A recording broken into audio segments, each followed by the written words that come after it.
Welcome once again to Mid-South Nature in Sipsey Wilderness. I'm very excited about our great adventures in this area. Sipsey Wilderness is home to about 20 or so different snakes. Some are common, some are not so common, and others are very rare and may go unseen for years.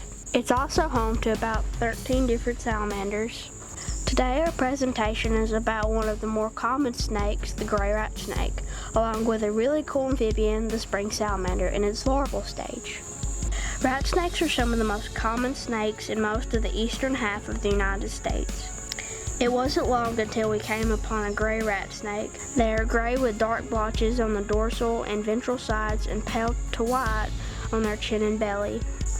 Rat snakes are constrictors. They catch their prey with their mouth and hold tight with several sharp little teeth and constrict their prey, then swallow it whole. Gray rat snakes sometimes hibernate in large groups.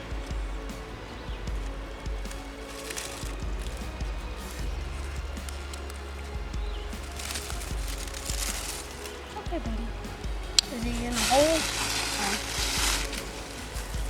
Ow. Rat snakes are good climbers and can be seen in trees searching for birds and bird eggs for a meal. So right here we have a juvenile rat snake, and this is really neat because this is my first time ever getting a hold of one that's this calm and just sitting right here in my hands, because they're usually just very skittish.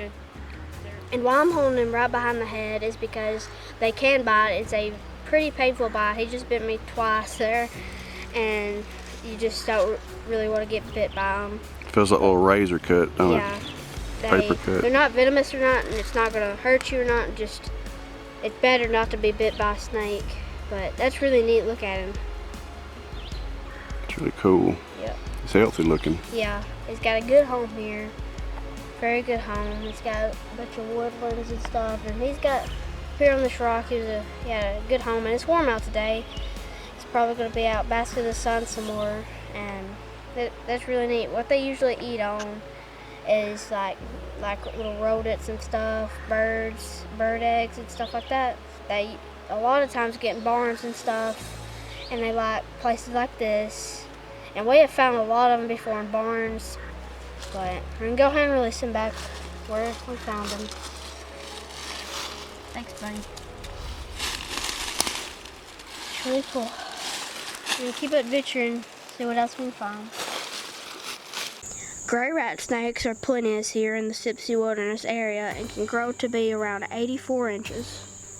They can live up to about 15 years or more in the wild and up to 25 years in captivity if proper care is taken. Rat snakes are one of the most beneficial animals when it comes to rodent control. They eat mice, rats, voles, moles, and other small mammals that are classed as pests or nuisance.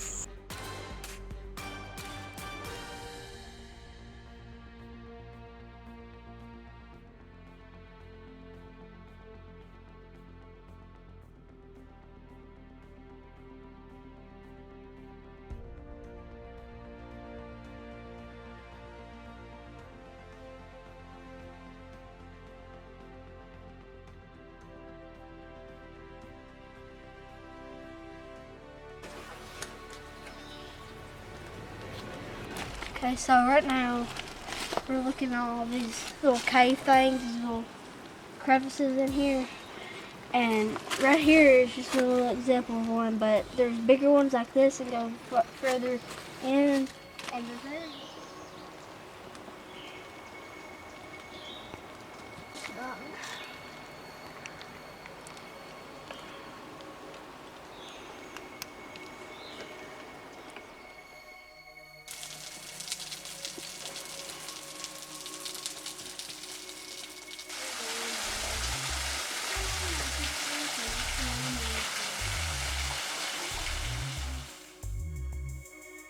At some point in our adventures around creeks, we usually come upon some northern Duskies. These adorable little amphibians will grow up to about 5 to 5.5 inches long and will remain close to water like this throughout most of their lives.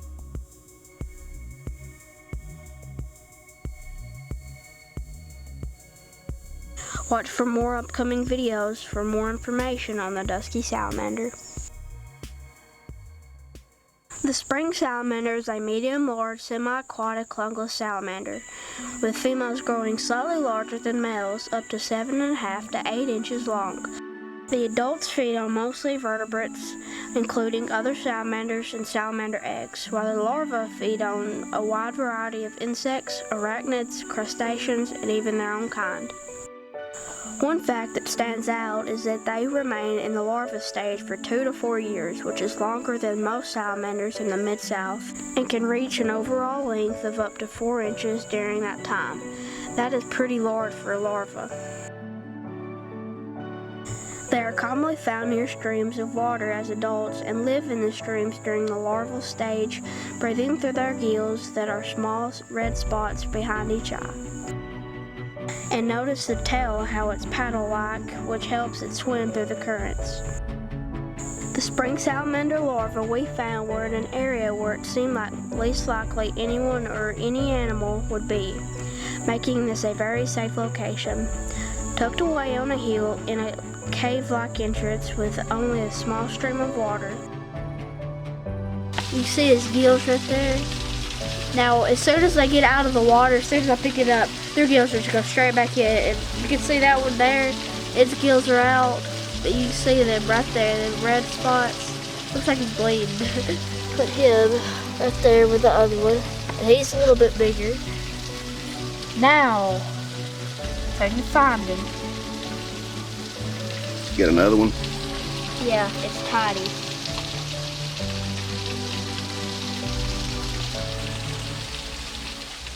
Come out.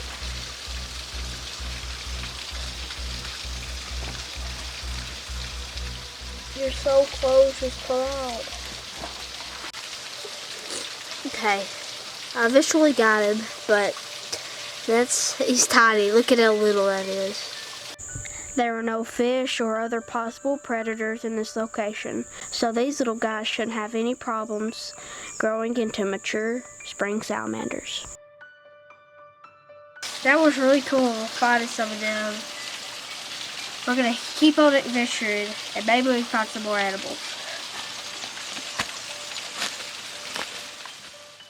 Be sure to be watching for part 2 of this video. Hope to see you outdoors exploring the wild and enjoying nature. See you next time.